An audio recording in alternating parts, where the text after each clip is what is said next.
This is my first car, Hyundai Elantra Essential. We've been leasing it for a year, and the past year this is how much we paid per month for this car. Our lease payments were $350, insurance for my husband and I $220, gas $150, parking $50, and servicing budget $25. Just in our lease payments in the year we paid $4,600, and in total for the car we paid $9,540. If you wanted to buy this car brand new right now, you would pay roughly $23,000 plus tax. There's also a third and a fourth way to get this car. So what should you do? Let's get a clear understanding of all four options that you have so that you can make the best decision for you. First, buy it outright. That means you would go to a dealership and pay the full amount for your car right away.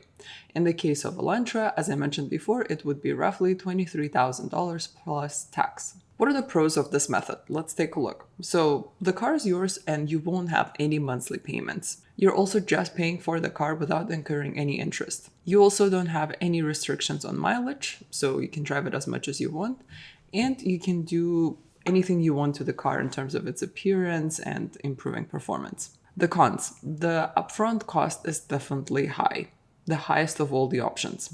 Not everyone has $23,000 lying around to just buy a car. And even if they do, there are also opportunity costs associated with this purchase. What if you could invest $23,000 into the stock market and make a larger sum of it? All maintenance costs are on you once the warranty is expired, and your car will depreciate at least 15% as soon as you drive it out of the dealership. Okay, let's say you don't have $23,000 just sitting around. What should you do? You can lease or finance the car.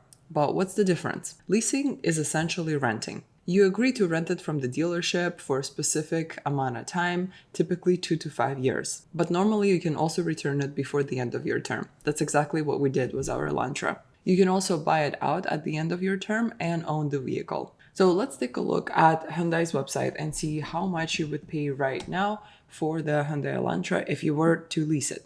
So let's go with the Essential package. Obviously, there are many different trims, but let's continue with the Essential. Let's switch this to monthly options. You see that in cash, it's $23,200. If we switch it to, let's say, 36 months, which is 3 years, the amount increases slightly.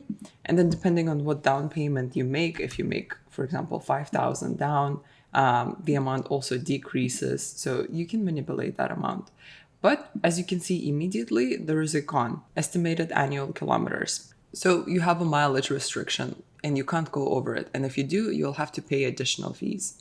As we just saw there, these days, the rates for both financing and leasing are pretty high.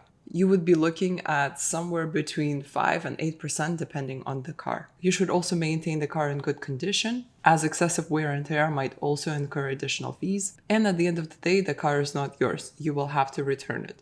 As for pros, when it comes to upfront and monthly costs, this is definitely the cheapest option. Most people who prefer leasing also prefer changing their cars every few years to enjoy the latest model. And lease contracts often cover warranty and some repair costs.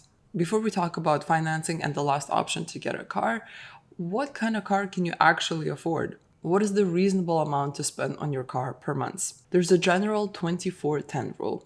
The 20 there stands for the 20% down payment of the price of your vehicle. You should be able to do that. Your loan term should not exceed 4 years.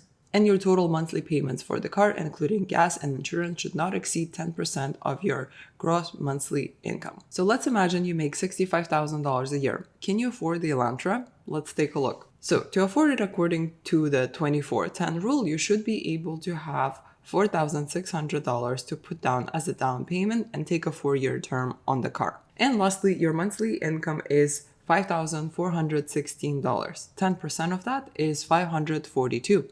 And that's the maximum of how much you can spend on your car. Your lease payment in this case is $225 if we plug it back into the Hyundai website. So you have $317 left on insurance, gas, parking, and maintenance. If you can fit in within that amount, then great, you can afford the car. However, knowing current gas and insurance prices in Canada, this will be a little bit tight. Let's talk about financing. This means you would be taking out a loan from the dealership or the bank to get the car. The car's total payments are divided into equal amounts for the duration of the agreed term, typically from 3 to 7 years. Once the loan is paid off, the car is yours and you can do anything you want with it. You can sell it or keep it. The pros, again, you don't have massive upfront costs. You don't have any mileage restrictions normally, and you know that you will own this car in a few years. For the cons, since the current interest rates are pretty high, you will end up paying much more for this car than its current price. And maintenance and repair costs will be on you once the warranty is expired. Lastly, you can buy a pre-owned vehicle. If we go back a couple of years ago, this was definitely a very attractive way to buy a car. There were plenty of cars and there was no shortage of pre-owned vehicles, and this was a great way to avoid taking on the depreciation costs. However, right now in Canada, 1 to 3-year-old cars with mileage under 50,000 kilometers are selling for almost as much as new cars. This is due to low supply issues ever since the pandemic. The trend is correcting itself as supply recovers, but you might struggle to find a good used vehicle for a good price these days. Since we're moving to Calgary, we had to make some choices with our car. Although we'll be living in the city, public transportation is not the best there, plus with brutal winters, I don't think that it's an option. So we decided to return the Elantra and buy a new car outright. We assessed our financial situation and decided that we can afford to buy a vehicle right away. For the Elantra, we were paying for appearance protection insurance. So although we have one scratch and a couple of dents, we don't have any additional fees to pay to the dealership. We also went over a little bit with our mileage. And again, we don't have to pay anything because I think the supply is still pretty low. So the dealerships are a little bit more lenient when it comes to returning cars. As for the new vehicle, our price range was from $40,000 to $65,000. After looking at more luxurious vehicles like Lincoln and Audi, they were definitely beautiful, but after assessing what we actually need from a vehicle, we decided that we don't need a luxurious car.